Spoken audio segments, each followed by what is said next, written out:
आप देख रहे होंगे ये रिज़ल्ट कौन सी ट्रीटमेंट है, कौन सा हेयर में किया हुआ है। ये रिज़ल्ट है स्मूथनिंग का। तो आइए हम देखते हैं स्टेप बाय स्टेप, इजी तरीके से, बहुत इजी तरीके से है। अब देखो, क्लाइंट के हेयर थे, मेहंदी वाले हेयर है, कलर डिकेट हेयर है, डैमेज हेयर है, फ्रीजी हेयर है। तो हम स्टार्ट करेंगे। फर्स्ट स्टेप इसका रहेगा शैम्पू।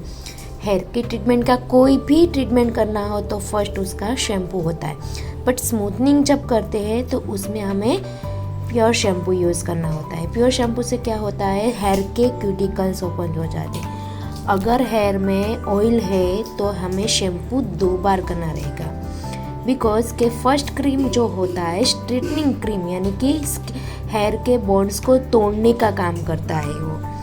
अब आप बहुत सारे लोगों को ये प्रॉब्लम रहती है, मेहंदी वाले हेयर है तो क्या स्मूथनिंग हो पाएगी, कलर डिकेट हेयर है तो स्मूथनिंग हो पाएगा, होगा तो क्या रिज़ल्ट आएगा। देखो, रिज़ल्ट आपके सामने ही है, आपने फर्स्ट देखा वही रिज़ल्ट। देखो कितने हेयर डैमेज है, फ्रीजी है। तो उनके हेयर में हमने सिर्फ शैम्पू किया है, 2 टाइम शैम्पू किया है।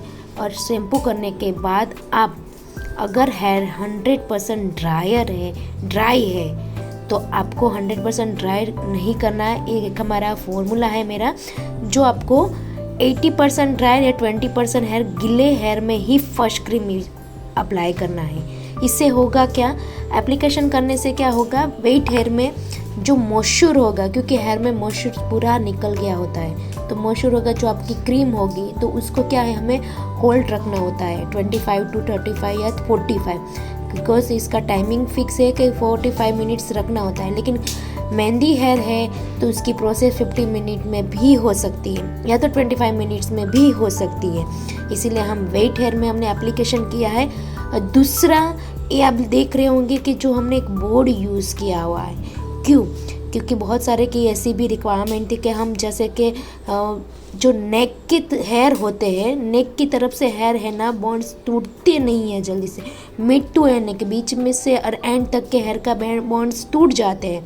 तो नेक के हेयर, क्योंकि क्लाइंट्स तो स्ट्रेट कब तक बैठ सकते हैं, 45 मिनट्स होल्ड बैठना यानी कि नहीं पॉसिबल होता है।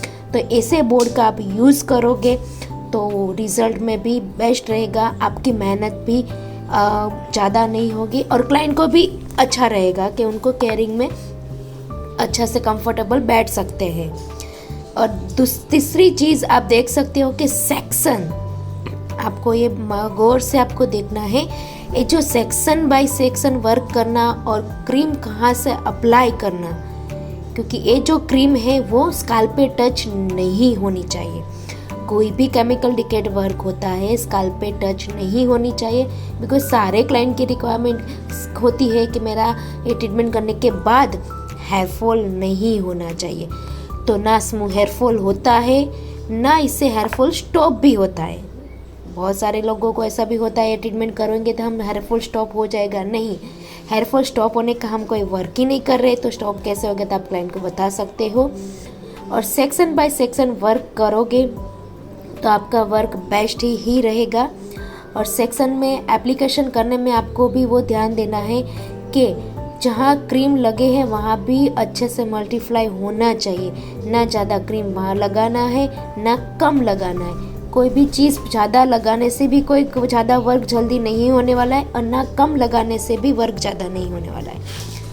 तो hello everyone, my name is Priyanka hair and makeup studio से आपके लिए ऐसे ही वीडियो हमारे देखने के लिए हमारी चैनल को लाइक करते रहना, शेयर करते रहना और कमेंट में बताना आप लोगों ने कितनी बार प्रैक्टिस की हुई है। ऐसे ही वीडियो हम लेके आते रहेंगे। नेक्स्ट अभी मैं आपको ये बता दूँ, एप्लीकेशन होने के बाद जैसे 25 या 15 मिनट्स में आपको हेयर चेक करते रहना। हेयर चेक करना कैसे होता है, हेयर आप चेक करोगे कि एक जो हेयर को रबर की तरह खींचना चाहिए। अभी सब बहुत सारे को कन्फ्यूजन हो जाता है कि कैसे हो, उसका प्रोसेस हो गया कि नहीं, कैसे नहीं हुआ।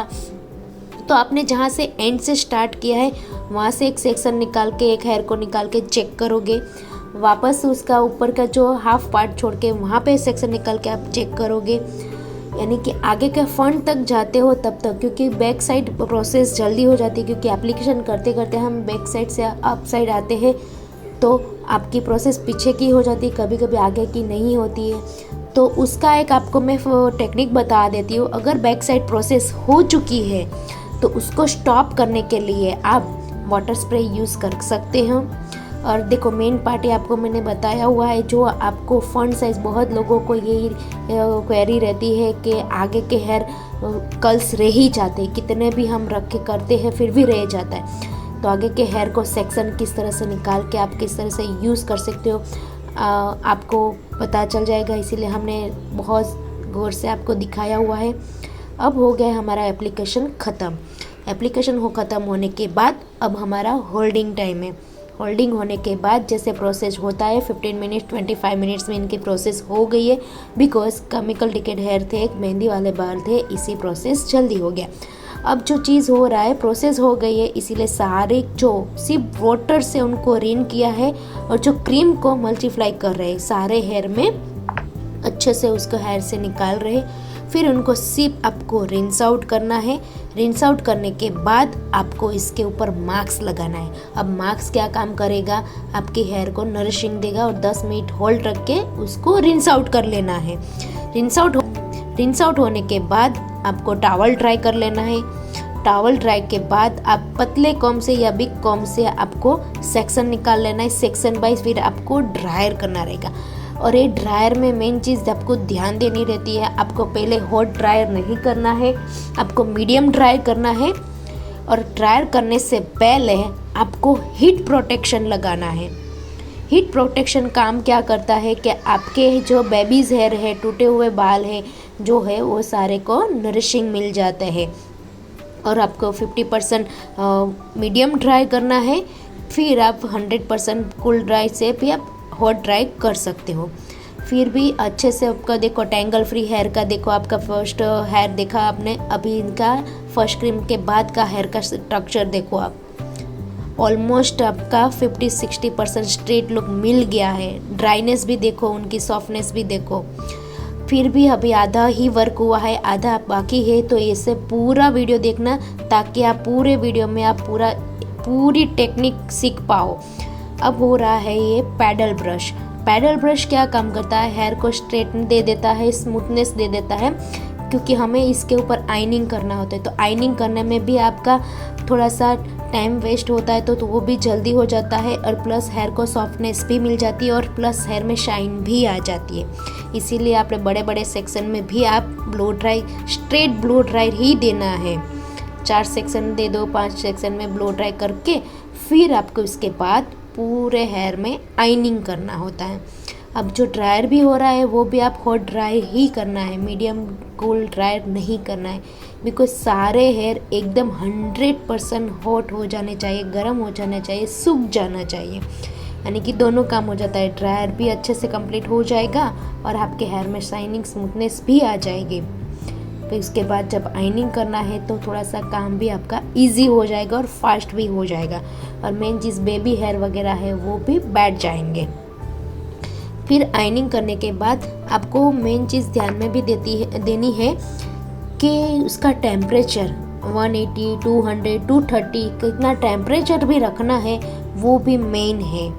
अब सेक्शन कितना निकालना होता है, जैसे आपके हाथ में टेलकॉम होता है तो टेलकॉम की साइज़ कितनी रहती है, उतनी सेक्शन क्लिप आपको सेक्शन निकाल के आपको आइन करना है। हम भी टेम्परेचर में कर रहे हैं 200 पे कर रहे हैं, बिकॉज पतले भी नहीं है मोटे भी नहीं है, उस टेम्परेचर में हम आइनिंग कर रहे हैं। आइनिंग होने के बाद उसके बाद की जो प्रोसेस है वो बहुत फास्ट होती है। सिर्फ न्यूट्रिलाइज़र इसके ऊपर अप्लाई होने वाला है। तो वो न्यूट्रिलाइज़र काम क्या करता है मैं आपको भी बता दूं। अब फिर भी सुनते जाना और वीडियो देखते जाना सेक्शन बाय सेक्शन आइनिंग भी, क्योंकि आइनिंग भी मेन इम्पोर्टेंट है। कौन से सेक्शन, क्योंकि आगे के हेयर जो होते हैं बेबी हेयर होते हैं, पतले होते हैं, छोटे हेयर होते हैं, तो हमें वो हेयर को ही ज़्यादा संभाल के वर्क करना होता है। क्रीम अपना काम कर लेता है, आइनिंग भी उसके टेम्परेचर से भी वर्क करना रहेगा। बिकॉज जो फ्रंट के हेयर होते हैं वही क्लाइंट को प्रॉपर स्ट्रेट होना चाहिए, उनकी रिक्वायरमेंट यही होती है। तो वो ध्यान आपको बहुत अच्छे से देना है कि सेक्शन बाय सेक्शन वर्क कैसे करें। पतले पतले सेक्शन, छोटे छोटे सेक्शन में भले ही वर्क करना पड़े, लेकिन जो फ्रंट के हेयर है वो आपको संभाल के, क्योंकि अगर उसके ऊपर हेयर टेम्परेचर ज़्यादा लग गया, बैक साइड के हेयर मोटे होते हैं तो इसीलिए हम थोड़े बड़े सेक्शन में वर्क कर सकते हैं, लेकिन आगे के हेयर होते हैं पतले होते हैं, बेबी हेयर होते हैं, तो उसको टेम्परेचर कम करके भी आपको आयनिंग करना रहेगा। अब जो नेक्स्ट है जो न्यूट्रलाइज़र एप्लीकेशन करना है। सेम टेक्निक, फर्स्ट क्रीम जब अप्लाई किया है वैसे ही टेक्निक से करोगे तो हेयर बैंड होने का चांसेस नहीं रहेगा। वापस अगेन बोर्ड लगा के आपको अप्लाई करना है।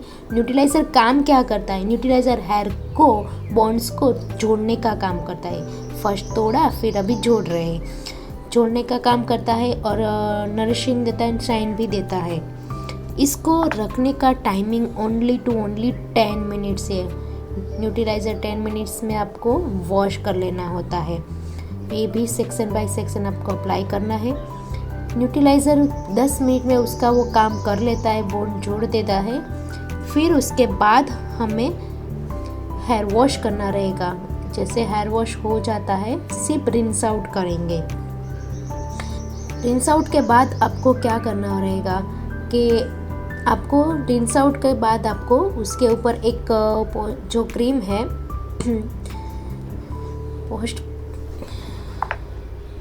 पोस्ट क्रीम आपको अप्लाई करनी रहेगी।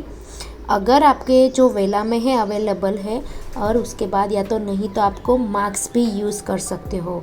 मास्क जो नरिशिंग देता है वो हेयर में, तो वो अप्लाई करने के बाद उसको 10 मिनट्स होल्ड रखना है। आपको 10 मिनट्स होल्ड रख के फिर पानी से आपको धो देना है, यानी कि रिंस आउट कर देना है, वॉश कर लेना है।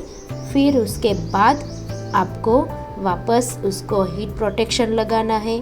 हीट प्रोटेक्शन के बाद आपको 100% ड्रायर करना है, पैडल ब्रश करना है। यहाँ पे आपका वर्क कंप्लीट होगा, तो आपकी फाइनल रिजल्ट आप देख पाओगे कि फाइनल रिजल्ट देख पाओगे क्या रिजल्ट है। स्मूथ, शाइन, स्ट्रेट और एकदम इजी है, और मेहंदी वाले हेयर पे भी ऐसा रिजल्ट आ सकता है।